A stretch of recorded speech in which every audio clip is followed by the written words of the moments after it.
So today I'm bringing you the most godliest Whirlwind Barbarian build guide of all time. Well, I'm not showing you that, but I am showing you the Season 5 Whirlwind Barbarian that I'm rocking with all budget gear, takes no high runes to put together. Now, first thing, I just want to put a short little, disclaimer, informational part at the beginning of this video, because I know I'm going to get a million comments about, oh, actually, technically, this one piece of gear that you get could be more perfect. Or, hey, if you just get a grief, you'll do a whole bunch more damage. I know, but specifically for this Whirlwind Barbarian, I haven't done one since the early 2000s, literally. And I wanted to play it more like the average Joe. Maybe someone who started off with a sorceress, they want to go ahead and fire up a barbarian just for, fun to play a different character, and they decided to go Whirlwind. I've got budget gear, probably half of it I found with my sorceress and half I traded for, but nothing on this build did I trade for any more than a Lemrune for it. And probably total, I don't know, I had to trade for about 4 or 5 pieces. I didn't want to spend like 12 hours just sitting and trading. So I got some stuff that I put together that worked pretty darn good. And when you're rocking budget gear on stuff, you aren't always going to have everything exactly optimal. There's other things that you could go ahead and slap on if you found like the basis for specific types of rune words, or if you found some other mid runes, you go ahead and slap together other rune words or some other uniques. So throughout the video, I'm going to be going over a lot of other options.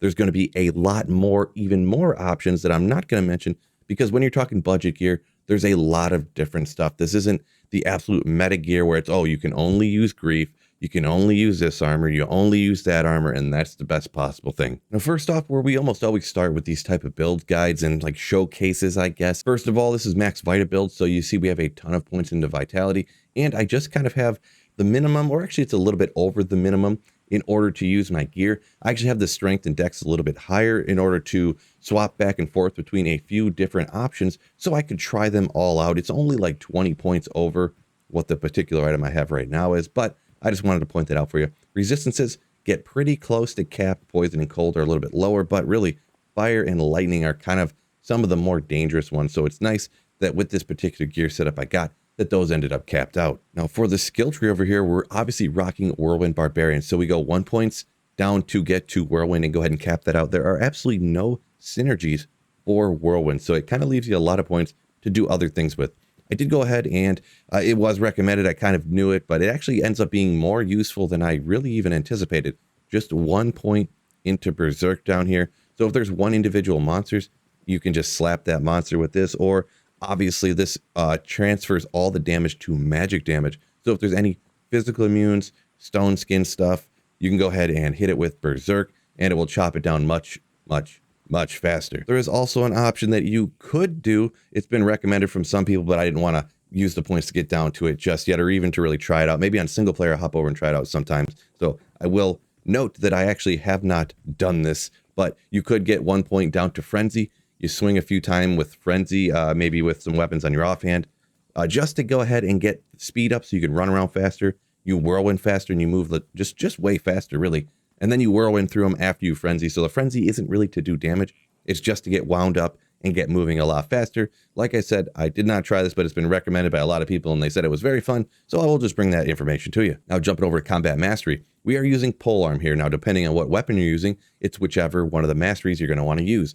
If you're using some kind of sword, obviously Blade Mastery, axes, maces, etc., you get the idea. So obviously you also want to go ahead and get the 1 point wonders down at the bottom here. Natural resistant, increased speed, iron skin, and increased stamina.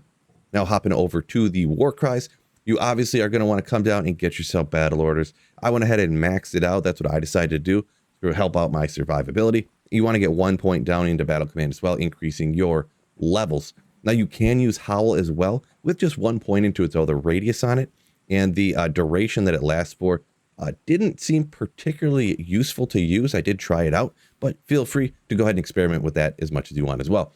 Now the find item skill, one of the most powerful skills in the game. I would really like to get this higher. This Barbarian, if you did not see, was only level 80. So at level 80, I haven't done all the skills quests yet. I haven't gotten any higher, so I'm going to get probably 15 at least more skills here in the near future, next few days probably. So right now it's only at a 41% chance, and actually I item find on the opposite hand, so it's actually at a 45% chance. Because you get the synergy from Find Potion, I'm probably going to be pumping the rest of these points up here into Find Potion, because you'll get to a point where 1 point into Find Item actually doesn't even raise the chance 1%. So if you do put more points early on here into Find Item, it actually ends up being a waste later. And not that you have to respec, but if you want to get it more optimal, you're going to have to go ahead and respec. So from now on, I'm going to be putting the remaining of my points into Find Potion in order to get that synergy, the 1% chance per point that you put in. And that's the skill tree. And now the gear here, and this is where there's going to be a ton of other options. So don't forget, this isn't what you have to absolutely go with. This is just one option. Like I said, I'm going to try to bring up a bunch of other options, but there's no way I could touch on all of them. Now, first off here, it's not 100% optimal, but I went ahead and went with Obedience just because it's so easy to make one of these. Getting a 5 open socketed polearm, a lot of times you're trying to re-roll different bases in order to get sockets in it. If you find a plain white base, put a cube recipe with just some smaller, lower runes and an amethyst, you can try to get 4 sockets to make yourself an insight base. If that doesn't land right, sometimes you get 5. Boom, you got yourself an obedience base. The Ko and the Fall are the hardest ones to find, but I found them pretty quickly on my sorceress. It does have cold damage on it, which is not optimal, like I said, because if the bodies shatter, then you cannot use Find Item on them. But you get 370% enhanced damage guaranteed every single time you roll one of these obediences. And that's a crazy high amount of enhanced damage for just these low of runes. On top of that, 40% chance of crushing blow. Absolutely great. And don't sleep on either down at the bottom here. 28 to all resistance. That's the one that rolls within a range. I think that's 25 to 30. And also to help it out on this obedience, you actually get minus 20 requirements. Obviously, you got a Hell Rune in there, so that helps out. Go ahead and wear it so you get even more points into your Vitality over there on your stats page. Now, for other options, Oath is a absolute classic option. Another pretty budget rune word, but it does take a Maul rune, which is a little bit harder to get than a Ko and a Fall, but it's a great option. And as for uniques, there's quite a few. I actually just picked up a Hell Slayer that I found just a little bit ago. Budget option, and it used to be absolutely godly on Barbarian, so it would be kind of interesting to use. But anything that has like a ton of enhanced damage, and obviously getting things like Crushing Blow on your weapon is absolutely amazing. And a newer rune word they brought in more recently is Unbending Will. The runes are incredibly low and easy to find, but it's a 6-socket rune word, which limits the bases that you can actually put it in. So it can be actually very difficult to find the base, but that is another rune word option that is great to use. Another one that I went ahead and threw on and did try out a little bit was actually Reaper's Toll, which didn't work too bad, but you lose so much Crushing Blow, even though you get the ignores target defense, so you hit all the time. You get the survivability from the life leech, a bunch of good stuff there on the Reaper's Toll. It didn't put out enough damage, in my opinion, to really go ahead and use on this character. Now, jumping up to the helmet, I found a Vamp Gaze, so this actually ended up being a pretty good option. Yet this is where I get my Mana Leech from, so he's got dual leech, and of course, physical damage reduction. Once again, a billion different things up here. You can go ahead with the rune word Bulwark, which you're looking at right here, is not a bad option. Obviously, if you get your hands on like an Ariad's Face, good option. Even a Shaco, you get your Magic Find up at the top. You could use that, get your leech and stuff like that somewhere else. And there's also the rune word Hearth, I believe, that has Cannot Be Frozen. Could be a place to get your Cannot Be Frozen as well. So those are a few options here up at the helmet. You could keep going and going. I did have a Rock Stopper on here with resistance and damage reduction along that too, but I ended up going with the Vamp Gaze. Great place to get that Mana Leech for your character and that damage reduction, obviously. Now, jumping down to the armor, Smoke is actually an absolute amazing option. Make this as soon as you kind of can. Slap on your character at 50. 50 to all resistance is real nice just for a Neff and a Lum rune. Beyond that, there's not a ton that helps you out. I guess 800 defense with some hit recovery. But Smoke to get 50 all res super early on. That's pretty much how I cap out my resistances. They're almost negative without this, I'm going to be perfectly honest. So once again, other options. There's obviously things like a Shaft Stop you can slap on here. If you wanted to hit the Treachery, hopefully get that Fade proc. It does have increased attack speed as well on there. But Smoke is really an absolute go-to option here for any type of budget until you get later like a Fortitude. That's going to cost you a bunch of runes. So over on the gloves, this is kind of go-to for almost every single melee character. We're talking about the laying of hands. pretty much increased attack speed. You make up a ton of fire res there, which if you're running Trav, man, making up that fire res, all them hydras, that can really help you out. And also, a ton of monsters in this game are demons. So we're always slapping down demons. 350% enhanced damage to demons. Pretty much a go-to for every single melee character right there. Now for the rings, I already have cold damage on my obedience, so I don't really care that the Ravenfrost has a little more cold damage, but this is where I get my cannot be frozen. Cannot be frozen. Just to let everybody know, if you didn't know this, it's mandatory on a melee character. Some people say essentially mandatory. I'm just going to go ahead and say it. You have to have cannot be frozen, or you're going to have a bad time. So I went ahead and got this right here. And over on the other ring, we've got a Dwarf Star. If you're running Trav, Fire Absorb, a little bit of life, but really that Fire Absorb and 100% extra gold from monsters, you pretty much want to have one of these on if you're going to be running Trav at all, which this is pretty much what I'm using this character for exclusively, almost. Now on the belt, String of Ears, great option, easy to find pretty much, very cheap to trade for. This is another spot where you could get your cannot be frozen, and I would really like to switch to this in the near future, getting a Trang's belt. Specifically, only slap it on there for that cannot be frozen. Now, if you have that, you can go ahead and get rid of the Ravenfrost, so you can go ahead and maybe have a dual leech ring there that then I could make up instead of wearing that. So I'd have dual leech here. I could go ahead up here and throw on something like a G-face to get a bunch more crushing blow, deadly strike up there.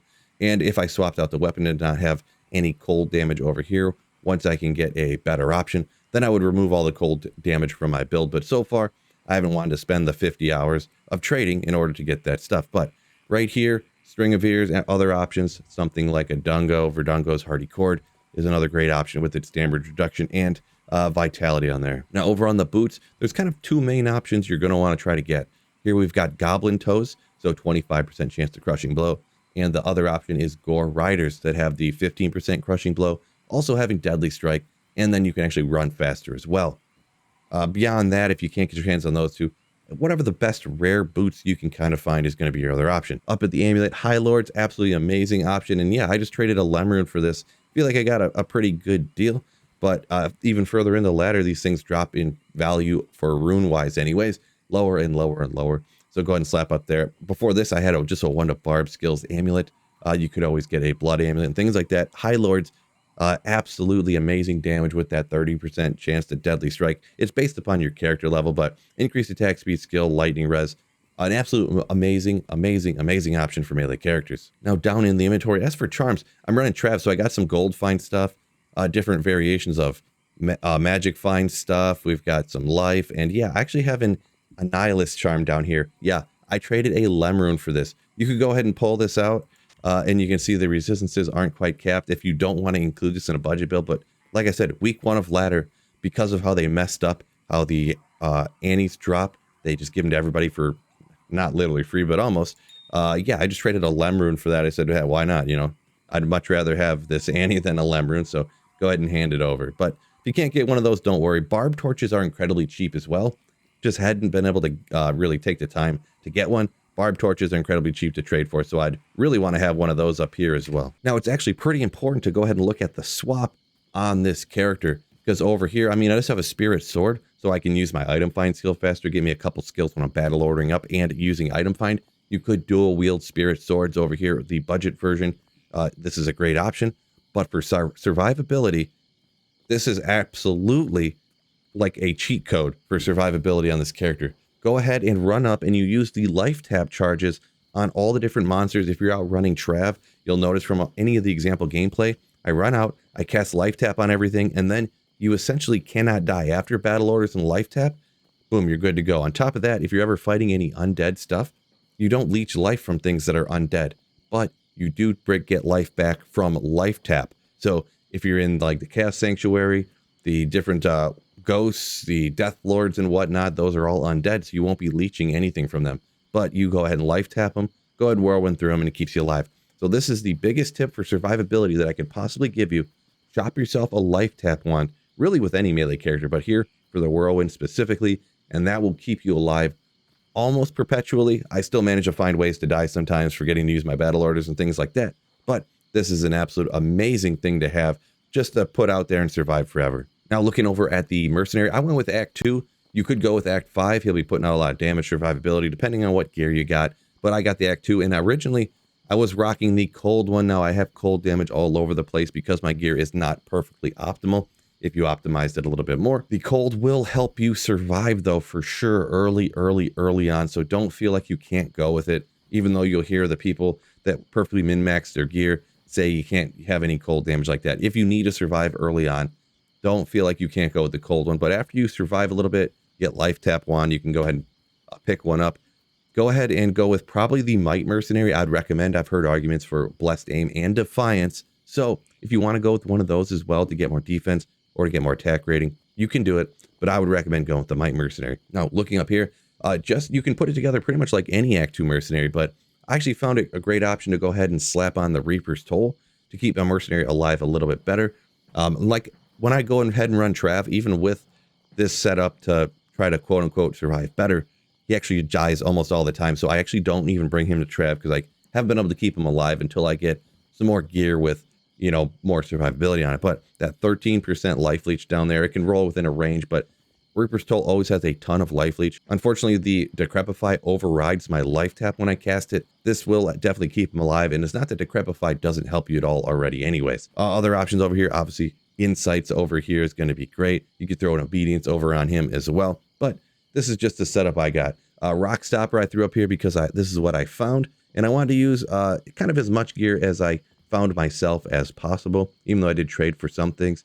So yeah, just any generic Act 2 Mercenary over here is going to be a good setup. Right down here now we've got Treachery, kind of the go-to budget option for an Act 2 Mercenary. So that's what I'm rocking now, gear-wise and setup-wise, with playing with my Sorcerers. And then I probably only played about 4 hours on this Barbarian total, to be perfectly honest. But I'm hoping to get out there and slap Trav even more, get some more upgrades, get the build even more optimized. But this is a great budget option start. Hopefully I gave you some good tips and options to go ahead and use to get your Whirlwind Barbarian up off the ground. Now, if you like the video, make sure you hit the like button and subscribe up for future Diablo 2 Resurrected videos. Peace out, fellas, and keep slaying.